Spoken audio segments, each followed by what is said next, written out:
এই মুহূর্তে আমার সঙ্গে রয়েছেন নিশীথ প্রামাণিক। নিশীথ শোনা যাচ্ছে? বিশ্ব কথা বলছি। একদম নমস্কার বিশ্বদা। হ্যাঁ নমস্কার। নিশীথ, কেমন দেখলেন ভোট, কেমন হলো আপনার মাথা ভাঙাতে?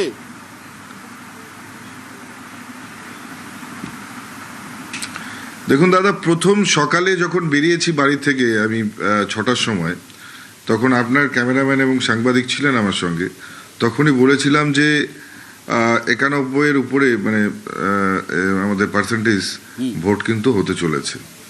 তো এবং স্বাভাবিকভাবেই আমরা যতগুলো বুথে গিয়েছি ওই সকাল 6টাতেই, তো যেভাবে আমরা দেখেছি, যেমন যারা নিউ ভোটার, ফার্স্ট ভোটার যারা, তাদের যেমন ভিড় দেখেছি, পাশাপাশি যারা মাইগ্রেন্ট লেবার ধরুন বাইরে কাজ করে, তাদের কিন্তু 100% লোকই এবারে ভোটটা দেওয়ার জন্য শত কষ্ট করে হলেও ফিরে এসছে।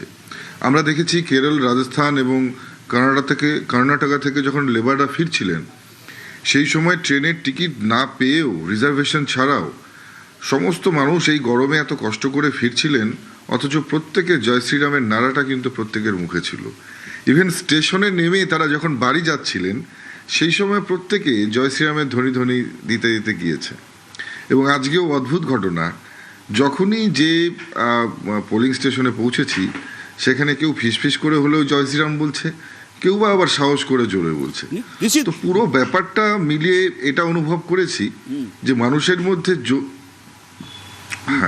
মধ্যে জোশ এবং ঊর্জা যেমন আছে, ঠিক একই রকম ভাবে মানুষ চায় যে পশ্চিমবঙ্গেও রাম রাজত্বের যে আস্বাদন, সেটা মানুষ করতে চায়। দিনহাটায় দাঁড়ানোর অপশন ছিল আপনার কাছে। আপনি দিনহাটা ছেড়ে মাথা ভাঙায় এসে দাঁড়িয়েছেন। আপনার দিনের শেষে, ভোটের শেষে কি মনে হচ্ছে সিদ্ধান্তটা ঠিক না ভুল?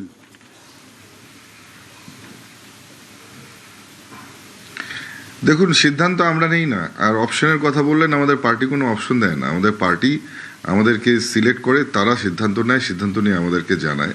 এবং আপনারা জানেন যে আমরা নিজেদের থেকে যেমন দেশকে সবার আগে দেখি, ঠিক একই রকমভাবে আমরা নিজের থেকেও পার্টির কথায় গুরুত্ব বেশি দিই।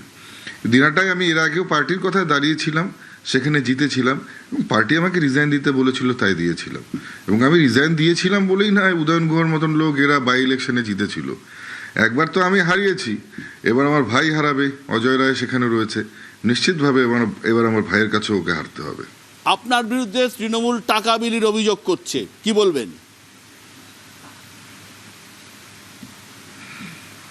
দেখুন, টাকা বিলি করতে হয় না। যেখানে একটা সেলফি উঠতে পরেই মানুষ আমাকে ভোট দিয়ে দেয়, সেখানে টাকা বিলির কি দরকার?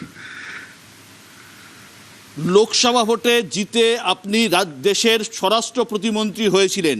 এই বিধানসভা ভোটের পর নিশীথ প্রামাণিকের রাজনৈতিক ভবিষ্যৎ কি?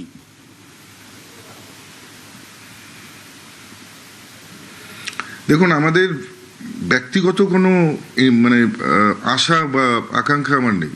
আমার দলগত আশা রয়েছে।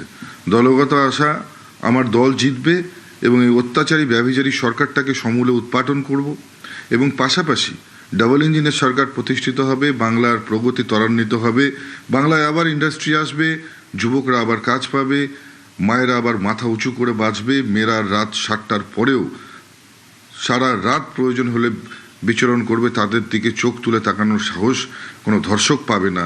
এই বাংলা আমরা চাই। এই বাংলা প্রতিষ্ঠা করতে গেলে পরে যা যা করণীয় চাই, সমস্তটাই দলগতভাবে, ব্যক্তিগত কোনো আকাঙ্ক্ষা আমার নেই। কোচবিহারের 9টার মধ্যে কটা সিট আপনারা জিততে পারবেন?